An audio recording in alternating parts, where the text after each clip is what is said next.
स्वागत है आज का इस नए वीडियो में। आइए आपको मिलवाते हैं युवा कवि डॉक्टर लालदीप से, जिनकी कविता गांव के चौराहे पर प्रकाशित की जा चुकी है। आज आपको इनके कुछ कविताओं से रूबरू करवाते हैं।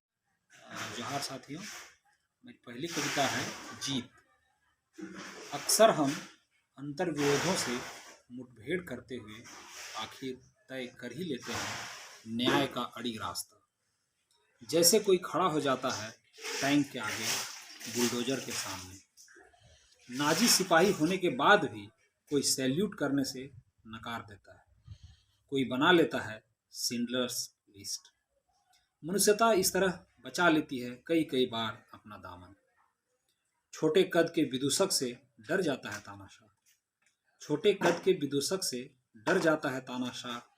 वो हर बार नस्ल और धर्म के ही शरण में जाता है। वह कई कई बार गैलीलियो को कैद करता है, ब्रूनो को जलाता है। सोचना और बोलना ही मनुष्य होना नहीं है, मनुष्यता के पक्ष में खड़ा होना ही जीवित होना है। दूसरी कविता है जुलूस। हर सुबह उसके चेहरे पर जुलूस टंगा होता है, हर सुबह उसके चेहरे पर जुलूस टंगा होता। बीते दिन से लेकर रात तक वह कई कई मोर्चों पर लड़ता रहा है। बीते दिन से लेकर रात तक वह कई कई मोर्चों पर लड़ता रहा है, भूख से लेकर मनुष्यता के सवाल पर।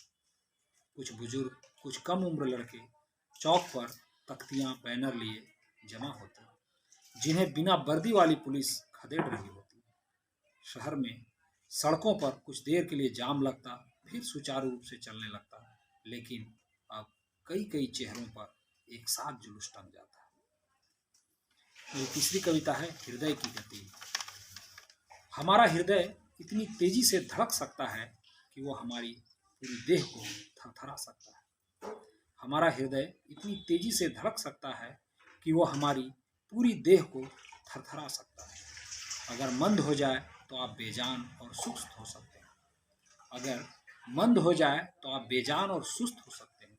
ऐसा नहीं है कि इसकी लयबद्धता में अधिकता और कमी पहली बार दर्ज हुई। ऐसा अनगिनत बार हुआ होगा। पहली बार इसका एहसास तब हुआ जब पिता नहीं। चौथी कविता है लाल मिट्टी, जिसे लेटराइट भी कहा जाता है। आयरन ऑक्साइड के कारण होता है यह लाल रंग। गांव में लाल मिट्टी से बनते हैं घड़े, घड़े का पानी होता है ठंडा। लाल मिट्टी सोखता है पानी में घुले आर्सेनिक को, आर्सेनिक घुला रहता है पहाड़ी पठारी मिट्टी के पानी में, जो कोशिका, उत्तक, अंतड़ी और किडनी को पहुंचाता है नुकसान। इसकी अधिकता हमारे अंगों को करती है पैरालाइज। फलों, सब्जियों के कीड़ों को मारने के लिए भी होता है इसका इस्तेमाल। लाल मिट्टी में ही खुले हैं लोहा, मैग्नीज और बॉक्साइट के खदान। जिस लाल मिट्टी में बसे हैं घरौंदे आदिवासियों, मूलवासियों के। इस मिट्टी पर फिसलने लगते हैं, इस मिट्टी पर फिसलने लगते हैं कदम कई बार बहुत सावधानी के बाद। और इसके बाद एक आखिरी कविता है युद्ध। अगर ठीक ठीक कहा जाए तो युद्ध की शुरुआत तब होती है जब संपत्ति का जन्म होता है, संचय की शुरुआत होती है, पूंजी का जन्म होता है, फिर एक कबीले का दूसरे पर आक्रमण। युद्ध के केंद्र में पूंजी और मुनाफे का षड्यंत्र है। युद्ध के केंद्र में पूंजी और मुनाफे का षड्यंत्र है। राजनीति इसका नियंता है। जब एक व्यक्ति या गिरोह हमला करता है तो वह आतंक है।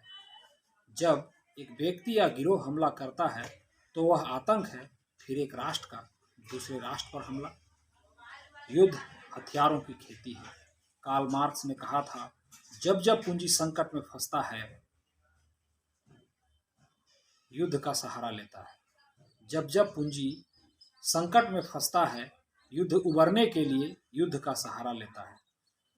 फिर क्या फर्क पड़ता है, उस जगह का नाम फिलिस्तीन है, इजराइल है, रूस, Ukraine, Latin America, middle east के देश या फिर अमेरिका। हथियारों के सौदागरों ने, साम्राज्यवादी एजेंटों ने धर्म और जाति में बटे इंसानों को टेस्टिंग लैब में बदल दिया है। हथियारों के सौदागरों ने, साम्राज्यवादी एजेंटों ने धर्म और जाति में बटे इंसानों को टेस्टिंग लैब में बदल दिया है। धमाके से हिलती है धरती, नींद में डूबे बच्चे नींद में ही रह जाते हैं। नींद में डूबे बच्चे नींद में ही रह जाते हैं और राष्ट्राध्यक्ष एक दूसरे से गले लग रहे होते हैं।